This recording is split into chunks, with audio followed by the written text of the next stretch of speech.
इस news channel पर जो भी वक्ता ने कहा वो उसकी अपनी राय है, जिसकी पुष्टि नेशन न्यूज इंडिया नहीं करता। धन्यवाद।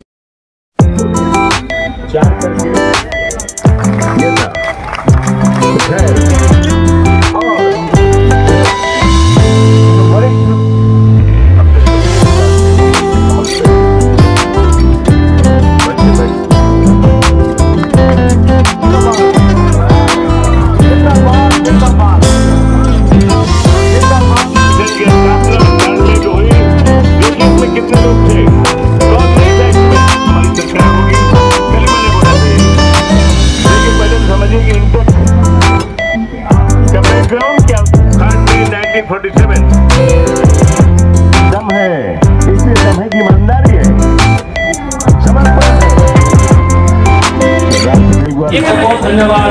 सर, आप बरसों से आंदोलन कर रहे हैं ओपीएस के लिए, लेकिन सरकार बार बार ये कह रही है कि हमारे पास पैसा नहीं है, हम कर्मचारियों को ओपीएस नहीं दे पाएंगे।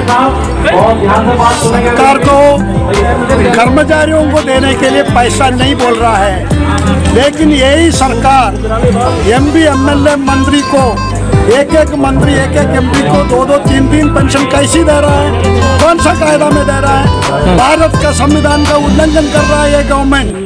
कर्मचारी को ओपीएस देने के लिए पैसा नहीं बोलता है, एनपीएस और यूपीएस हमको जबरदस्ती दे रहा है, लेकिन यही गवर्नमेंट मंत्री एमपी एमएलए को कैसे 2-2, 3-3 पेंशन दे रहा है? इनके लिए पैसा कहाँ से?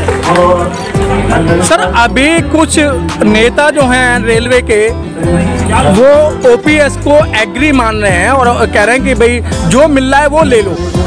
वो नेता यही नहीं कर बता रहा। कल हमारा स्टैंडिंग कमेटी मीटिंग में हो गया डिसीजन, वो नेता एक नेता उसमें आए थे, उन्होंने साफ बताया, हमको पंतप्रधान ने बुलाया, वहाँ हमारा कोई डिटेल में चर्चा हुआ नहीं, हमने कोई इस पेपर में साइन नहीं किया, दस्तखत नहीं किया, और उन्होंने हमको बताया गया कि हम आपको एनपीएस के बदले यूपीएस दे रहा है, लेकिन हम वहाँ कुछ बोला नहीं, कोई बोलने के लिए चांस नहीं थे। लेकिन doctor M Raghavaiah, leader of the national JCM, national federation Indian railway में का महामंत्री, उन्होंने 4 पेज का लेटर उसके बाद में दिया है, भारत सरकार को लिखकर दिया है कि आपने जो अनाउंस किया यूपीएस के अंदर, सबसे पहले उसका एक गलती है कि आप कर्मचारी को पगार से जो पैसा काट रहा है वो उल्लंघन है कायदा का, क्योंकि 1953 से first prime minister of India ने जो पेंशन शुरू किया है उसमें पैसा कटता नहीं। आप सर्विस करने के बाद में एक आपने जो जवानी में जो सेवा दिया है, बुढ़ापे के एक संरक्षण के लिए दिया योजना है, लेकिन इसमें आपने लिखा है 25 साल के बाद पेंशन। आज का तारीख में कोई कर्मचारी 25 साल नौकरी कर नहीं सकता, क्योंकि नौकरी देर से मिलता है, 20 साल से नीचे हो रहा है, उनको पेंशन से वंचित किया जा रहा है।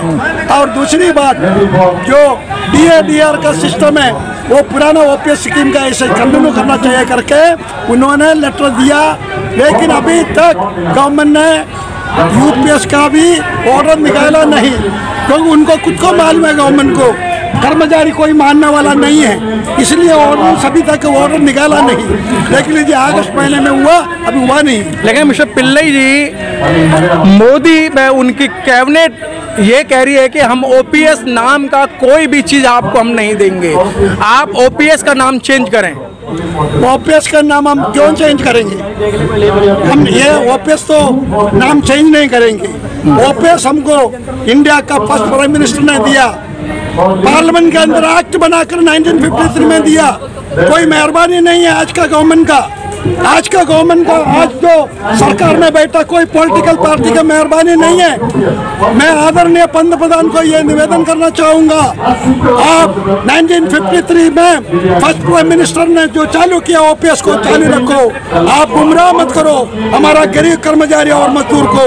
आप गुमराह करने से आप अभी 300 सीट से 238 में आया है, सभी चुनाव में आप उससे नीचे आएंगे। 2019 के बाद में आपको लोग बताएंगे आपका स्थान क्या है। आप गुमराह करना बंद कीजिए आदरणीय पंतप्रधान और आदरणीय मंत्री महोदय। सर, पहले ट्रेड यूनियन अगर एक बार इनकलाब का नारा लगाते थे तो सरकार की चूल्हे हिल जाती थी, और आप यहाँ इतना बड़ा धरना प्रदर्शन कर रहे हैं लेकिन सरकार के कानों पर कोई जू नहीं रंग रही है। आप 2000 2004 से संघर्ष कर रहे हैं। सुनिए, सरकार जो है, ये जो सरकार जो है, ये पब्लिक ने चुनकर जरूर दिया। हाँ। लेकिन गवर्नमेंट, ये जो आज का जो वर्तमान सरकार है, वो आम लोगों का कोई समस्या सुनने के लिए तैयार नहीं है। हमारा मजदूर का आवाज सुन रहा नहीं है। हमारा किसान जो है आंदोलन करने के लिए, किसान जो है उसमें मजदूर भी है, वो आंदोलन करने के लिए दिल्ली आना नहीं देते। जैसे उनको दुश्मन समझकर, उनको पाकिस्तानी समझकर, चीनी समझकर उनको अंदर आना नहीं देते, वैसे हमारा भी साथ में है। हमारा लोगों को इधर नहीं आने के लिए छुट्टी दिया नहीं, उनका टिकट कैंसिल कराया, उनको रिजर्वेशन नहीं दिया। ऐसे अत्याचार करने वाला गवर्नमेंट को पब्लिक आगे चलकर उनको सजा देंगे। देश का पंतप्रधान इंदिरा जी ने इमरजेंसी लगाया और उन्होंने लोगों को, कुछ लोगों को तकलीफ दिया, पब्लिक ने उनको कुर्सी से हटाया। मोदी साहब को, अमित शाह साहब को, आज का गवर्नमेंट को सबक सीखना चाहिए। पब्लिक के साथ में अत्याचार करते जाएंगे, लेकिन पब्लिक बराबर 2029 का चुनाव में, अभी असेंबली इलेक्शन हरियाणा में और कश्मीर में हो रहा है, महाराष्ट्र में चुनाव होने वाला है, वहाँ भी हमारा पब्लिक उनको सबक सिखाएंगे, ओपीएस अगर नहीं दिया तो। लेकिन सर बात वही है, ओपीएस की लड़ाई बहुत सारे दल लड़ रहे हैं, नए नए संगठन बना के लड़ रहे हैं। उन्होंने साफ मना कर दिया, मैं ओपीएस नहीं दे पाएंगे। उनको नहीं देने दीजिए। हमारा 18 महीने का DAR भी पढ़ कर रखा है, अडानी अंबानी को दे रहा है बिना गारंटी। रिजर्व बैंक से पैसा दे रहा है, स्टेट बैंक ऑफ इंडिया से पैसा दे रहा है, BSNL का पैसा दे रहा है, कोई गारंटी नहीं है। उनके लिए कायदा नहीं है। हम गरीब मजदूर के लिए कायदा बनाया आपने, उनको सुनना नहीं है, नहीं सुनने दीजिए। हम सबक सिखाएंगे मतदान के माध्यम से, उनका कान तब फट जाएंगे। आज आधा फटा हुआ है, आज वाईसाई में चलता है। चंद्रबाबू नायडू और नीतीश कुमार का भरोसा में गवर्नमेंट चल रहा है, वो दोनों को भी वहाँ का लोग जूता मारना चालू कर दिया है। बिहार के अंदर और आंध्रा के अंदर लोगों ने जूता मारना चालू कर दिया, इनको भी मारेंगे। पिल्लई साहब, आप नहीं चाहते कि जो गरीब लोग हैं कि उनके यहाँ भी चूल्हा जले, जो पैसा है वो गरीबों के यहाँ पहुँचे? गरीब को कुछ नहीं मिल रहा है। कौन सा गरीब? मैं दिल्ली में रहता हूँ, मेरा चैलेंज है। कौन सा गरीब? झुग्गी झोपड़ों में मेरे साथ चलिए पंतप्रधान, वो आने के लिए तैयार नहीं है, वो आ नहीं सकता, उनको हिम्मत नहीं है। दिल्ली के अंदर गरीब रहता है, उनको 1 किलो चावल, 1 किलो आटा, 1 किलो दाना, 1 किलो तेल, क्या भाव है? कौन सा गरीब का काम कर रहा है? कोई गरीब का काम नहीं हो रहा है। लेकिन जब से मोदी जी प्रधानमंत्री बने हैं, लेकिन वो ट्रेड यूनियनों से बात करना नहीं चाहते, क्योंकि वो तानाशाह है, वो तानाशाह है। वो भारत के संविधान को मानने के लिए तैयार नहीं है। भारत के संविधान का उनका मेहरबानी नहीं है।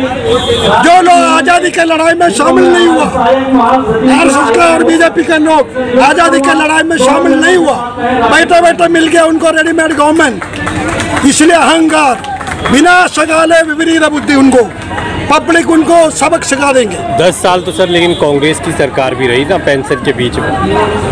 कांग्रेस ने 1953 में वर्ल्ड पेंशन स्कीम लाया। कांग्रेस का प्राइम मिनिस्टर पंडित जवाहरलाल नेहरू ने पेंशन लाया।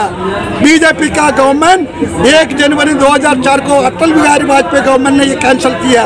उसके बाद में कांग्रेस अकेला यहाँ सत्ता में आया नहीं, मिला जुला सरकार है। लेकिन ये लोगों को मेजोरिटी मिलने के बाद में भी 2014, 2019 10 साल करने के बाद में भी हमको ओपीएस नहीं दिया। तो आपको क्या भरोसा है कि जो अगली सरकार आएगी वो दे ही देगी? मान लो इसको हटा पटाओगे। कांग्रेस गवर्नमेंट ने हिमाचल में देना चालू किया है, कांग्रेस गवर्नमेंट राजस्थान में जब सत्ताधार देना चालू किया, छत्तीसगढ़ में देना चालू किया, अभी हरियाणा में मैनिफेस्टो में डाल दिया। जो ओपीएस के लिए हम ओपीएस का रूल लाएंगे बाकी स्टेट जैसी, जो हमको ओपीएस देंगे वही सरकार को हम चुनकर लाएंगे, वही पार्टी को चुनकर देंगे। क्या आज का जो आपका धरना प्रदर्शन है, इससे सरकार पर कोई असर पड़ेगा? सरकार को असर पड़ना नहीं पड़ना हमारा काम नहीं है। सरकार का काम है हमारे ऊपर हुक्मशाही करना है। हमको हमारे ऊपर जितनी दबाव डाल दे, हमारा आंदोलन आंदोलन को खत्म करे। लेकिन उनको याद करता हूँ, जितने भी दुनिया में जो हिटलर शाही चला, कोई भी हो, वो हिटलर क्यों न हो, इवन दुर्गा देवी करके अटल बिहारी वाजपेयी इंदिरा जी को बोलते थे, वो माँ काली दुर्गा है, पावरफुल है, इमरजेंसी लगाया, उनको भी पब्लिक ने सबक सिखाया 1977 में और निकाल दिया सत्ता से, उसी इनको भी निकालेंगे। पिल्लई साहब, बात यहाँ आती है कि जो नेता हैं वो 4-4 पेंशन ले रहे हैं, वो ओपीएस ले रहे हैं, लेकिन आज के युवाओं के लिए वो ओपीएस क्यों देना नहीं चाहते? क्यों एनपीएस पे अड़े हैं? क्यों यूपीएस पे अड़े हैं? वो इसलिए है कि वो गरीब का प्रति उनको कोई झुकाव नहीं है। वो मजदूर कर्मचारी गरीब का प्रति उनका कोई झुकाव नहीं है, इसलिए वो अड़ामंड वो देना नहीं चाहता, और कोई कारण नहीं है।